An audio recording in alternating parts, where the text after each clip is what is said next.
Bismillahirrahmanirrahim. Assalamu alaikum. Dear students of grade 10, welcome to your chemistry class. Today the topic which we are going to cover is pH scale. This topic is given in chapter number 10 on pages 32, 33 and onwards. So what is the meaning of pH? pH means power of hydrogen ions concentration. So depending upon the concentration of hydrogen ion, the scientist or chemist have set a scale depending upon the pH or the concentration of hydrogen ion.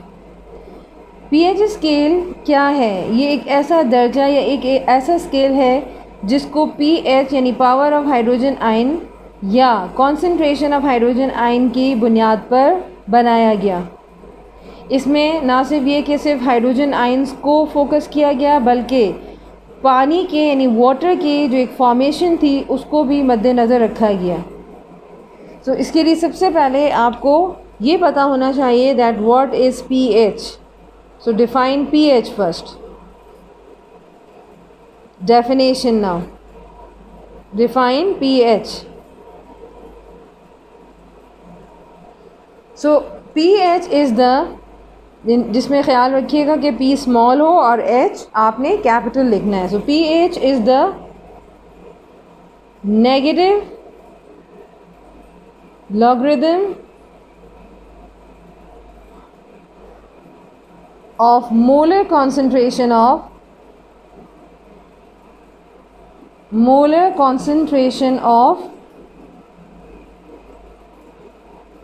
hydrogen ions,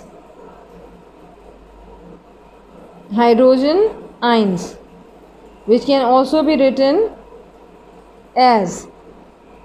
So your mathematical equation for this, so what will be the equation for finding the pH?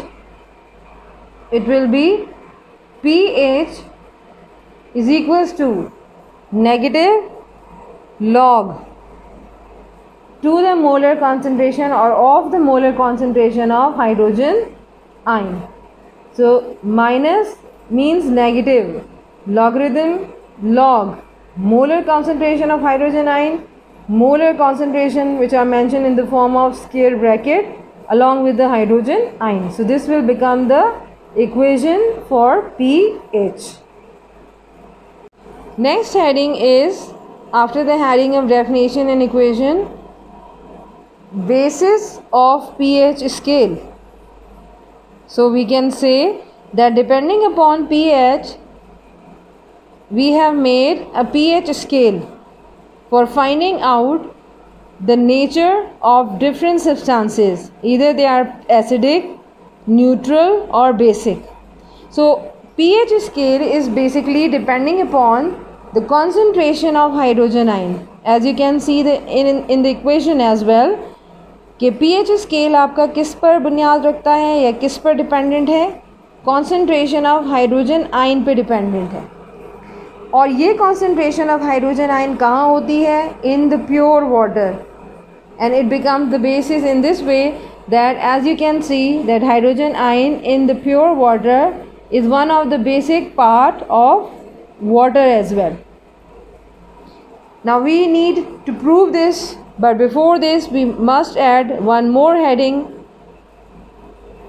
auto ionization of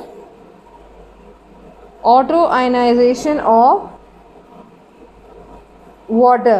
What is the meaning of auto ionization of water? So in this heading you must know that basically water is a weak electrolyte. Water क्या है? Water आपका weak electrolyte है. और ये कौन सा water है? ये प्योर वाटर है. So pure water is weak electrolyte. इसका मतलब ये है बेटा कि जो आपका बिल्कुल खालिस पानी होता है, जिसमें कोई मिलावट नहीं होती, कोई सॉल्ट ऐड नहीं होता, वो अगर उसमें से हम इलेक्ट्रिक करंट गुजारें उस पानी में से, तो इतनी पावरफुल तरीके से आपके इलेक्ट्रिक करंट उसमें से नहीं गुजर पाएगी. यानी बहुत ही स्मॉल अमाउंट में इलेक्ट्रिक करंट जो है वो प्योर वाटर में से गुजरेगा. सो इट आयनाइजेज जिसका रीज़न हम आपको बताने लगे हैं कि it ionises very slightly into ions into a process in a process called auto ionisation. क्योंकि जब हम पानी की आयनाइजेशन कर रहे होते हैं, यानी पानी को तोड़ रहे होते हैं इसके रिस्पेक्टिव आयंस में, तो उस वक्त जब इसमें से आप इलेक्ट्रिक करंट पास करते हैं, इलेक्ट्रिक करंट यहाँ पर कंडीशन है इलेक्ट्रिक करंट और इलेक्ट्रिसिटी, तो पानी अपने रिस्पेक्टिव आयंस में टूट जाता है, जैसे hydrogen ions and hydro oxide ions. लेकिन स्लाइटली जो है वो आयनाइजेशन होती है, यानी ये मुकम्मल तौर पे अपने आयंस में नहीं टूटता। वाटर अपने आयंस में जब मुकम्मल तौर पे नहीं टूटता तो इस तरह के प्रोसेस को ऑटो आयनाइजेशन कहा जाता है, और ये ज़्यादातर प्योर वाटर के केस में होता है जो कि एक वीक इलेक्ट्रोलाइट है।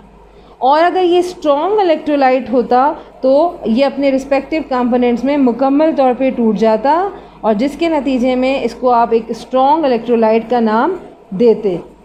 अब ये प्योर वाटर आप किस तरीके से स्ट्रॉन्ग बना सकते हैं? By adding some solute in it. मिसाल के तौर पे आप कोई इसमें सॉल्ट या शुगर ऐड कर दें तो ये इम्प्योर हो जाएगा, और इम्प्योर फॉर्म में वाटर इलेक्ट्रिसिटी का एक गुड कंडक्टर है, एक गुड इलेक्ट्रिक कंडक्टर है, यानी इसमें से बहुत अच्छी तरीके से इलेक्ट्रिक करंट पास हो सकेगी। So after knowing about the definition of pH, basis of pH scale, and even we know about the self ionization process which is called auto ionization of water. Now we are going to derive the equation for the pH scale, and the pH scale actually representing by sum of values like pH plus pOH is equals to 14. Now we are going to prove it that the power of hydrogen ion plus power of hydroxide ion is equals to 14, and this is the last range of our pH scale as well. So for this purpose we are going to write here auto ionization reaction of water. Why we are calling it auto ionization? Auto ionization is that process in which water is automatically breaks down into its respective ions, such as water H2O in a reversible process in the presence of electric current breaks into hydrogen ion and hydroxide ion. So this process of ionization of water is called auto ionization.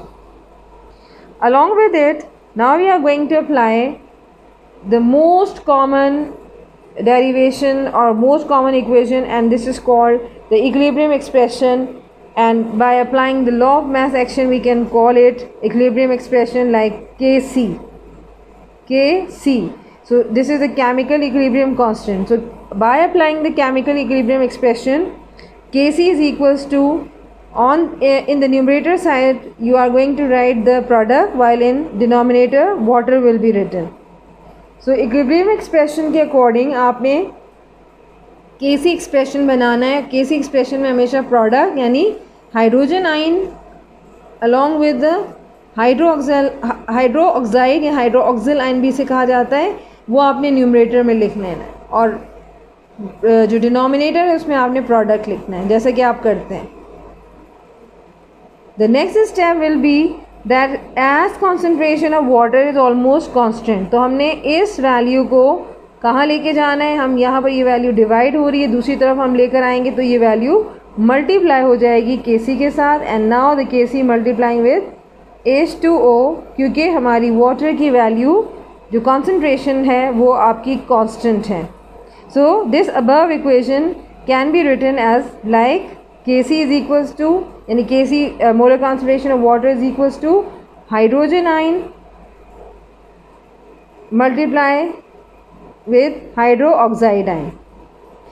Now a new equilibrium constant which is known as the ionic product constant of water called Kw. So instead of writing Kc molar concentration of water, हम अपना एक नया equilibrium constant बनाएंगे, और इस equilibrium constant को हमने नाम दिया है ionic product constant, and it is represented as Kw. K represent the constant and W for water.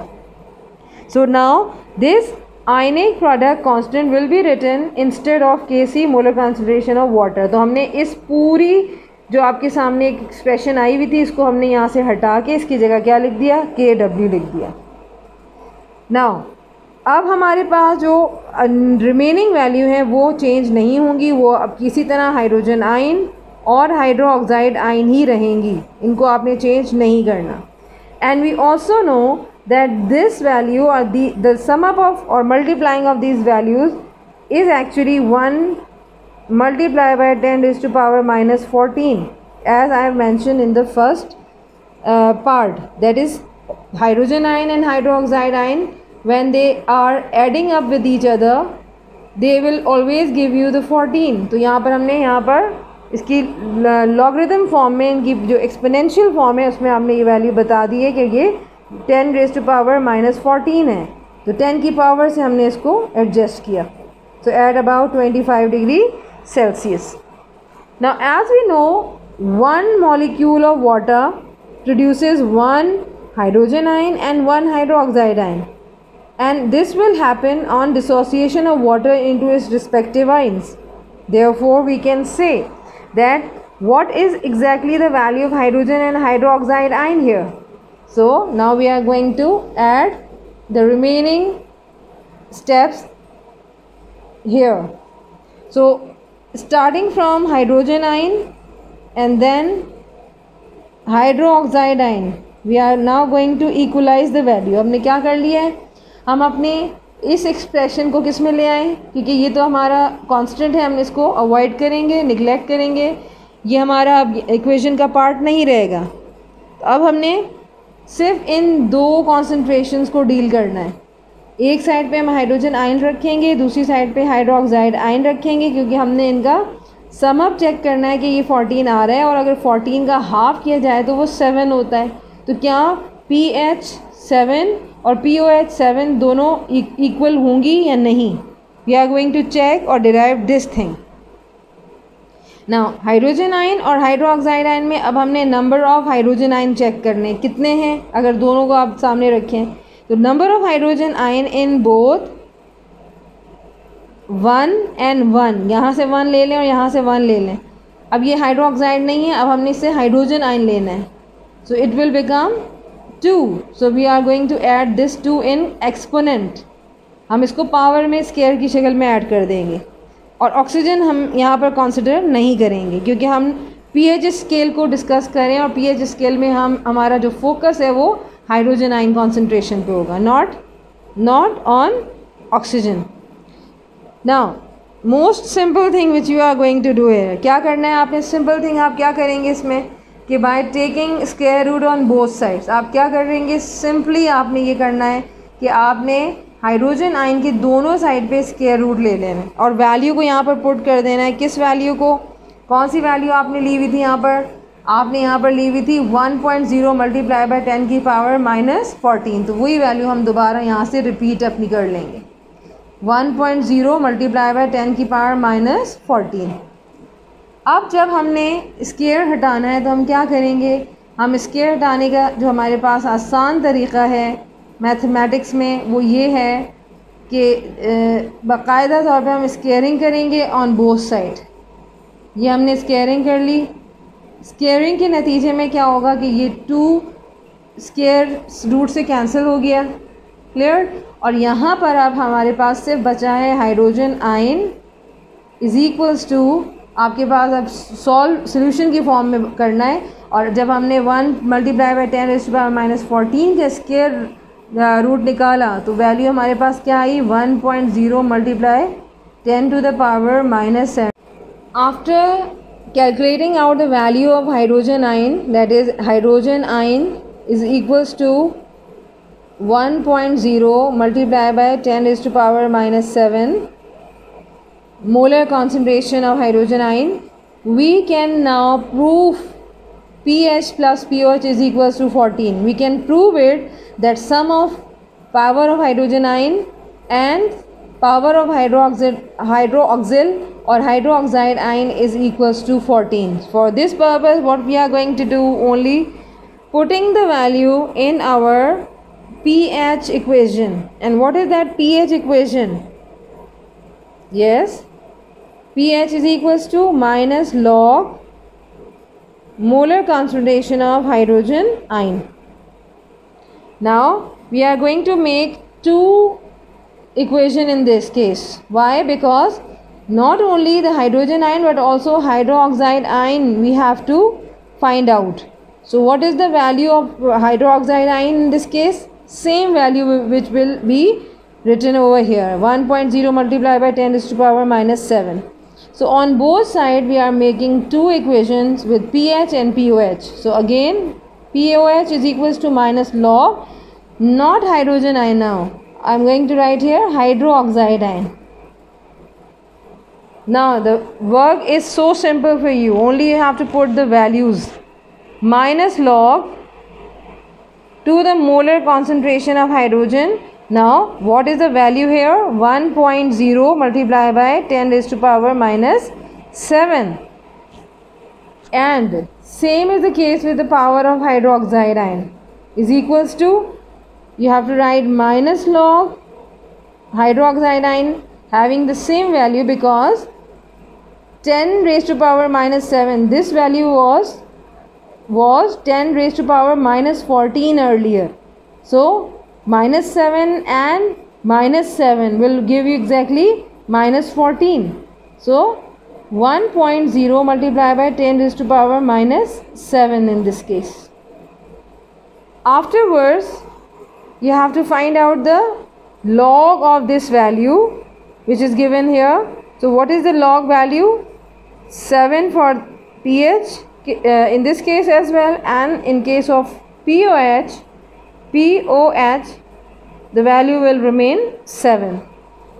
Now by putting the value in the pH, the value normally varies from 0 to 14 as we know. So we are here writing once again pH plus POH is equals to 14. What is the value of pH here? 7. So I am writing instead of pH 7, and the POH value is 7. So 7 is equals to 7, 14.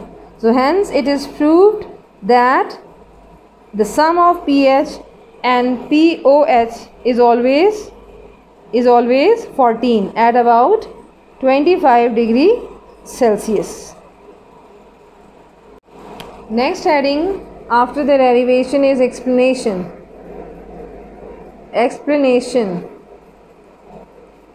And what are we going to explain in this case? That is the value of hydrogen ion as well as the hydroxide ion, which is actually 1.0 multiplied by 10 raised to power minus 7. Now this value is too small, as it is very difficult to deal with such small value or numbers or figures having negative exponents, negative power minus 7 you can see. So it is very easy to convert these figures or these numbers into a positive figure, because in most of the cases we are going to calculate our answer in positive exponent, not in negative exponent. So by using a numerical system we can easily convert the negative figure into the positive one. So it is taking the common base. And what is the best method? By taking the common base 10 system, which is actually called, in case of pH you have observed it, that is minus log to the base 10. I think familiar with the to the base 10, but we can also write here in the form minus log to the molar concentration of hydrogen ion, or POH is equals to minus log to the molar concentration of hydroxide ion. So common base 10 logarithm of the figure and multiplying it with minus 1. Here you can see the minus 1. P before a symbol here. Now can you observe here that before hydrogen ion symbol P is used. P is a symbol here. What does this symbol indicate here? So P before the symbol of hydrogen means negative logarithm of the symbol. So this actually represent the negative log. Clear? P symbol means negative log, while the remaining thing, hydrogen, is the hydrogen ion concentration. Is it clear to you? So this power is actually before the symbol hydrogen, representing minus log, negative logarithm of the symbol. So P before H means negative logarithm of hydrogen ion. Therefore we can say that pH is the negative logarithm of the molar concentration of hydrogen ion, and hence it is proved by the previous derivation. So with reference to this equation, there is a scale which normally develops, and what is this scale called? Now we are coming closer to our topic, pH scale. अब हमारा जो topic है वो base कर रहा था pH scale पे, and on which thing the pH scale basically depends on. जैसे कि मैंने आपको पहले भी बताया कि pH scale डिपेंड करता है हाइड्रोजन आयन की मोलर कॉन्सेंट्रेशन पर, जिसकी वजह से हम इसको pH scale कहते हैं, यानी H mean hydrogen. So it ranges from, यानी pH की जो रेंज होती है वो 0 से शुरू होती है और 14 तक जाती है. तो इसकी हद इतनी है कि 0 से 14 तक ये स्केल बनाया जाता है. और स्केल का बुनियादी मकसद क्या होता है? जैसे आपने एक रूलर अपना देखा होगा, आपका जो स्केल होता है उस पर डिफरेंट मेजरमेंट्स दी हुई होती हैं, स्टार्टिंग फ्रॉम 0 to 12 और 10 depending upon the length of scale. तो जिस तरीके से ये स्केल है, इसी तरीके से साइंटिस्ट ने कुछ सब्सटेंसेस को मेजर करने के लिए, उनकी स्ट्रेंथ को बताने के लिए कि कितना वो स्ट्रॉन्ग है, कितना वीक है, pH स्केल जो है वो डिस्कवर किया, जिसकी रेंज है 0 से 14 तक. अब जैसा कि हमने देखा कि जो हमारा pH और pOH की जो हमारी वैल्यू थी वो क्यों आई थी 14. अब हमें समझ में आ रहा है आहिस्ता आहिस्ता कि pH और जब हमने pOH को एड अप किया या सम अप लिया इसका, तो वो 14 आया, जो इंडिकेट ये कर रहा है कि हमारा जो मैक्सिमम जो आपका हाइड्रोजन आयन कॉन्सेंट्रेशन पे डिपेंड अगर हम करते हैं तो हमारी आखिरी रेंज 14 ही बनती है. क्लियर हो गई ये बात? So the sum of pH and pOH of the solution is always 14, and this much value of pOH and pH will be obtained at about 25 degrees Celsius. ये आपने हमेशा याद रखना है. At 25 डिग्री सेल्सियस पे आपको ये वैल्यू हासिल होती है. So for this purpose we need to make a scale just like a ruler which you use for the drawing margins. तो हम एक छोटा सा अपना एक सिंपल सा स्केल बना लेते हैं, pH स्केल इसको हम कहेंगे. तो ये हमारा थोड़ा सा उसी रूलर से मैच कर जाएगा. अब इस स्केल में हम क्या देखेंगे कि हमारे पास चूँकि दो वैल्यूज़ हैं, पावर ऑफ हाइड्रोजन आयन भी है, negative log of hydrogen ion भी है और negative log of hydro oxide ion भी है. तो हम क्या करेंगे, हम अपनी कुछ इस तरह की अरेंजमेंट बनाएंगे जिसमें हम देखेंगे कि हमारा जो डिफरेंट टाइप के जो सब्सटेंसेस होते हैं उनकी नेचर क्या है. तो इसके लिए हम क्या करेंगे, हम थोड़ा सा इरेज कर लेते हैं पहले, ताकि आइडिया हो जाए आपको कि हम कौन से सब्सटेंसेस यहाँ पर ले रहे हैं. अब ये सब्सटेंसेस हमारे कौन कौन से हैं? So we are going to categorize. पहले हम इसमें ले रहे हैं हाईली एसिडिक, यानी जो बहुत ज़्यादा एसिडिक नेचर रखते हैं, एसिड्स हैं. Then we have a slightly acidic, जिसमें बहुत ही कम जो है वो एसिडिक नेचर है. फिर हमारे पास एक दरमियानी रेंज आएगी न्यूट्रल की, दरमियानी रेंज हम बनाएंगे न्यूट्रल की. उसके बाद हमारी जो नेक्स्ट रेंज बनेगी वो रिलेट होगी किससे, बेस से या एल्कली से. तो हम वो भी रेंज यहाँ पर ड्रॉ कर लेते हैं. तो वो रेंज हमारी क्या है, स्लाइटली बेसिक या एल्कलाइन हम इसको कह सकते हैं. और फिर हमारी आखिरी रेंज जो बनती है वो है हाईली बेसिक और हाईली एल्कलाइन भी आप इसको कह सकते हैं. अब जब हम स्केल अपना यहाँ पर ड्रॉ करेंगे which is starting from 0 to 14, तो इस स्केल रेंज के अकॉर्डिंग हम कैसे मूव करेंगे, हम इस तरह से मूव करेंगे, स्टार्टिंग फ्रॉम 0, देन 1, 2, 3, 4, 5, 6, 7, फिर 8 हमारा यहाँ जाएगा, 9, 10, then 11, 12 and in the last 13, और इसके बाद हमारी जो नेक्स्ट वैल्यू है वो हम थोड़ी सी और एक्सटेंड करके 14 तक पहुंचा देंगे। ये हमारा 14 हो गया। अब इसमें आप जो रेंज देख रहे हैं वो क्या है, हाईली, हमारे पास पहली जो वैल्यू आ रही है वो हाईली एसिडिक है। क्लियर? तो हाईली एसिडिक की रेंज हम कहाँ तक देख रहे हैं, हम देख रहे हैं 0, 1, 2। इसका मतलब है अगर हमारी pH की वैल्यू 0, 1 या 2 आती है तो वो सब्सटेंस जो है वो हाईली एसिडिक है।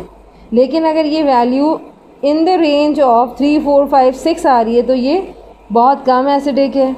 फिर हम देख रहे हैं कि हमारे पास एक बिल्कुल ऐसा सब्सटेंस भी मौजूद है जो ना एसिडिक है और ना बेसिक। सो ये 7 pH पे रिजाइड कर रहा है। pH क्या है यहाँ पर, ये 7 है, जिसका मतलब है ना इसमें एसिडिक प्रॉपर्टीज़ हैं ना इसमें बेसिक की प्रॉपर्टीज़ हैं। और ऐसा कौन सा आपके पास सब्सटेंस है जो कि न्यूट्रल होता है, तो इसमें हमारे पास 2 एग्जांपल्स होती हैं, water and salts. These are neutral substances. Then will move on to the slightly basic, जो कि स्टार्ट हो रहा है कहाँ से, 8 से। 8, 9, 10, 11 तक की रेंज हमारी तकरीबन आती है स्लाइटली बेसिक में, और फिर हम मूव कर रहे हैं हाईली बेसिक की तरफ, जिसमें 12, 13 and 14 with the pH value हमारे पास ये आपके पास आ रही हैं हाईली बेसिक के साथ। तो ये हमारा स्केल रेंज सेट हो गया pH के साथ। अब हम जब स्केल अपना सेट करेंगे वो किसके साथ सेट कर रहे हैं, pOH के साथ। तो pOH के साथ हमारा स्केल कैसे सेट होगा, हम 0 से स्टार्ट नहीं लेंगे। अब कहाँ से स्टार्ट लेंगे, हम रिवर्स बैक होंगे। कैसे, हम 14 से शुरू करेंगे जब हम pOH की बात करेंगे। 14 से स्टार्ट लेते हुए हम रिवर्स काउंटिंग करेंगे, 14, 13, 12, देन 11, 10, 9, 8, 7, देखिए दोबारा से 7, फिर 6, 5, 4, 3, 2, 1 एंड फाइनली 0। अब जो कैटेगरी हमारे पास नेक्स्ट स्केल के लिए आई वो है पावर ऑफ हाइड्रोक्साइड आयन, जो ये इंडिकेट कर रहे हैं कि हमारी जो रेंज है हाइड्रोक्साइड में वो जितना pH की वैल्यू हमारी कम होगी उतनी pOH की वैल्यू हमारी ज़्यादा हो जाएगी। जबकि एंड पे आप देखिए जितनी pH वैल्यूज़ ज़्यादा हैं, 12, 13, 14 ये ज़्यादा वैल्यूज़ pH की मेंशन हो रही है यहाँ पर, तो उतनी ही आपकी pOH की वैल्यू कम होगी। जो ये इंडिकेट कर रहे हैं कि बेसिक जो हैं, यानी आपके जो बेसिक सॉल्यूशंस होते हैं या बेसिक सब्सटेंसेस होते हैं, इनका pH जो है वो कम होता है, जबकि इनका pOH जो है वो ज़्यादा होता है। किस तरीके से, कि जितने भी आपके ऐसे सब्सटेंसेस जो एसिडिक हैं तो इनकी कौन सी चीज़ आपके पास ज़्यादा होती है, यानी इनका आपके पास जो pH वैल्यू है वो आपकी कितनी होगी, it will be less than 7। तो हमने 7 को एक क्राइटेरिया या स्टैंडर्ड मान लिया, ये हमारा स्टैंडर्ड है। इसके और आगे पीछे हम जो है वो अपने एसिडिक और बेसिक नेचर जो है वो डिसाइड करेंगे कि क्या होनी चाहिए। तो हमारा एसिड और बेस एक्चुअली बेस कर रहा है इस 7 की वैल्यू पे, जो कि न्यूट्रल वैल्यू है, यानी जहाँ पर pH की वैल्यू 7 या pOH इवन 7 हो जाता है, जिसकी वजह से हमने लिखा था कि pH plus pOH is equals to 14। क्यों 14? क्योंकि pH 7 प्लस pOH 7 दोनों अगर हम मिला के लिखें तो ये 14 बन जाता है, और ये हमारा 14 वो आखिरी रेंज है जो हम pH स्केल के लिए सेट करते हैं। Clear? Now if the substance is basic then it has more than 7 pH। ये हमारा एक क्राइटेरिया बन गया, इसको आपने याद रखना है कि अगर pH 7 से कम है, 7 से कम क्या है, 0 to 6, ये हमारी pH वैल्यू अगर 0 से 6 तक है तो वो सब्सटेंस एसिडिक है, और अगर हमारी वैल्यू pH 7 से ज़्यादा है तो वो सब्सटेंसेस बेसिक हैं, यानी 8 to 14 हमारे बेसिक हो गए और 0 से 6 तक हमारे एसिडिक हो गए। लेकिन अगर हम इसको रिवर्स कर लें pOH के लिए तो हमारा जो क्राइटेरिया है वो इसके लिए चेंज हो रहा है, उलट हो रहा है कि हमारे 8 से 14 जो हैं वो नॉर्मली एसिडिक रेंज में आ रहे हैं, जबकि हमारी pOH 0 to 6 हमारी क्या है, वो बेसिक रेंज है। तो ये आपका पूरा सेटअप जो है वो pH स्केल कहलाता है। तो आपने इतना याद रखना है कि हमने किस तरह से न्यूट्रल सॉल्यूशंस को किस तरह अपने एसिड और बेसिक सब्सटेंसेस को पीएच स्केल की मदद से फाइंड आउट करना है। सो हमारा न्यूट्रल सब्सटेंस, न्यूट्रल सॉल्यूशन जो है इस वक्त क्या, कौन सी पीएच वैल्यू पे रिजाइड करेगा, कौन सी पीएच वैल्यू होगी इसकी। So the pH of the neutral solution will be 7. A short question that is related to the pH scale is now pH scale is logarithmic. क्योंकि हम समझ रहे हैं कि हमारा pH स्केल लॉगरिदमिक है और हम लॉग की बुनियाद पर, लॉगरिदम की बुनियाद पर अपनी जो कॉन्सेंट्रेशंस हैं सॉल्यूशंस की उनको सेट करते हैं, उनको देखते हैं कि कौन से pH का सॉल्यूशन स्ट्रॉन्ग है और किस pH का सॉल्यूशन वीक है। सो अ सॉल्यूशन ऑफ pH 1, मिसाल के तौर पे अगर मैं एक सॉल्यूशन लेती हूँ जिसका नॉर्मली pH जो है वो 1 है, एक सॉल्यूशन जिसका pH 1 है, तो ये pH 1 का हामिल सॉल्यूशन ज़ाहिर बात है कितनी ज़्यादा टाइम्स जो है वो हायर कॉन्सेंट्रेशन रखता है हाइड्रोजन आयन की as compare to the pH 2।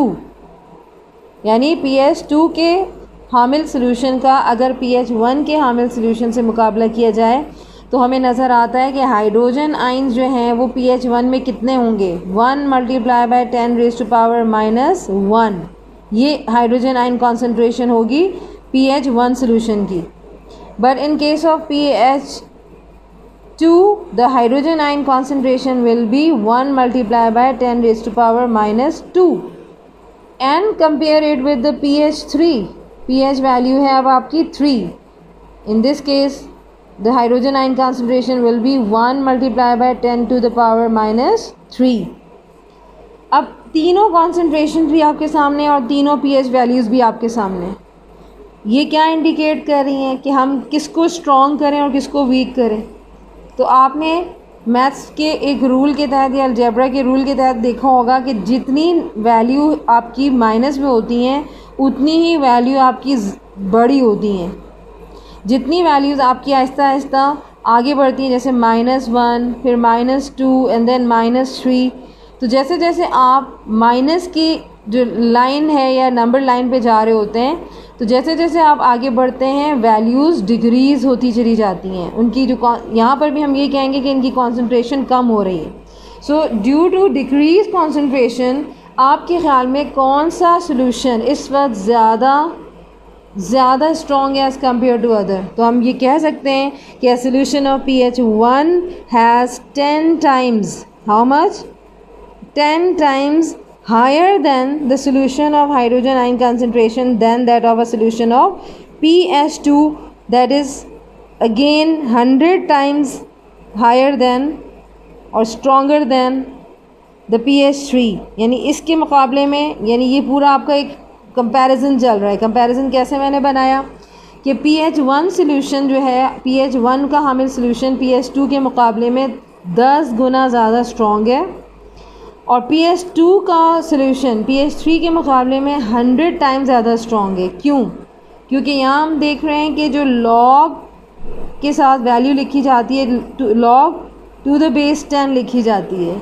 यहाँ पर जो वैल्यू हम लिखेंगे लॉग टू द बेस 10 और यहाँ पर आपकी जो एक्सपोनेंशियल फॉर्म है वो चेंज है। तो एक्सपोनेंशियल फॉर्म के अकॉर्डिंग ये फिर क्या हो जाएगी वैल्यू, ये आपकी -2 है तो ऑब्वियसली ये 100 होगी। यानी हमने यहाँ पर 10 की पावर अगर आप ले लें 2 तो वो 100 होगी। 10 की पावर अगर आप यहाँ पर 3 ले लें तो वो 1000 के बराबर चली जाएगी। यहाँ पर 10 की पावर 1 है, क्लियर, 10 की पावर 1 है तो हमारे पास यहाँ पर 10 ही रहेगा। तो with the increase of numbers that is -1 -2 -3 with the increase of exponent हमारा उतने ही गुना जो है वो pH वैल्यू भी कम होती चली जाएगी। यानी यूँ समझ लें कि pH वैल्यू हमारी अगर 1 है तो ये 10 गुना दूसरे pH 2 के हामिल सॉल्यूशन से ज़्यादा स्ट्रॉन्ग है। फिर ये सॉल्यूशन जो है वो 3 के मुकाबले में 100 टाइम्स जो है वो ज़्यादा कॉन्सेंट्रेशन रखता है या 100 टाइम्स ज़्यादा स्ट्रॉन्ग है। So finally we can say that low pH value means strong acid and high pH value indicates that now the acid is not strong but in fact the base is strong and vice versa. Conclusion of pH scale is this: that as I told you that pH scale ranges from 0 to 14. So depending upon the concentration of hydrogen ion, we have set our pH scale, and our result of this scale is somewhat like this, that pH of neutral solution will always be 7. Neutral solution की pH value हमेशा 7 पे बरकरार रहेगी, जिसमें हमारे salt solution और पानी शामिल है। एसिडिक सोल्यूशन की pH वैल्यू हमेशा 7 से कम होगी और इसकी रेंज आपकी 0 to 6 तक जाएगी, 0 to 6 तक जाएगी। और इसी तरीके से हमारा जो बेसिक सोल्यूशन है उसकी pH वैल्यू हमारी ग्रेटर दैन 7 होगी, जिसमें हमारा 7 से ज़्यादा की तरफ हम जा रहे हैं तो ये हमारा 8 to 14 तक जाएगा, 8 to 14 ये रेंज बन जाएगी। And pH and pOH values always range from 0 to 14 according to the pH scale. So this is the main conclusion which we have taken from this topic. Now in the end of today's lesson, the last topic is uses of pH, यानी pH के इस्तेमाल। pH के इस पूरी range 0 to 14 के इस्तेमाल को मद्देनज़र रखते हुए हमने कुछ यहाँ पर uses आपके सामने लिखे हुए हैं। In first we can find out the acidic or basic nature of substance। हम किसी भी चीज़ की केमिकल सब्सटेंस की एसिडिक और बेसिक नेचर के बारे में बता सकते हैं कि वो सब्सटेंस एसिड है या बेस है। Number 2, we can also prepare or produce different medicines, culture medium at microbiological labs by depending upon the particular concentration of hydrogen ion. Number 3, we can also make solutions of required concentration which are needed for different or some biological reactions as well. So these are some of the most important uses related to pH. So student, this is the end of today's lesson about the pH scale. I hope you have understood it. Thank you. Allah Hafiz.